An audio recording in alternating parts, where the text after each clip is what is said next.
মানুষের দেহ গলে যায় এমন সূর্য উদয় হলো। তিনজন দ্রুত একটা পাথরের পেছনে লুকাতে গেল, কিন্তু সময় যত গড়ালো পাথর তাদের তিনজনের শরীর আর ধরে রাখতে পারল না। বাবা মেয়েকে ধাক্কা দিয়ে বাইরে পাঠিয়ে দিল।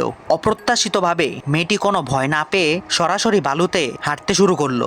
নিজের জ্যাকেটটা খুলে ফেললো আর মেয়েটি নির্ভয়ে শুয়ে পড়লো। পরের মুহূর্তেই মেয়েটি পুরো শুষ্ক হয়ে গেল। দুইজন শুধু চোখ বড় করে মেয়েটির শুকিয়ে যাওয়া দেহ দেখছিল।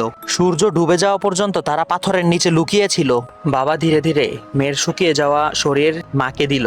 বাবা বলল, মেয়েকে সুস্থ করতে হলে পরিষ্কার জল খুঁজে 3 মিনিট তার মধ্যে ডুবিয়ে রাখলে মেয়ে আবার সুস্থ হয়ে যাবে আগের মতো।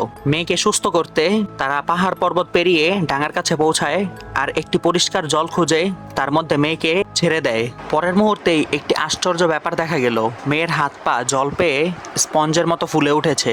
মেয়ে ধীরে ধীরে পানি থেকে উঠে আসলো আর মা অনেকদিন পরে মন খুলে হাসলো। এই মায়ের জন্য অবশ্যই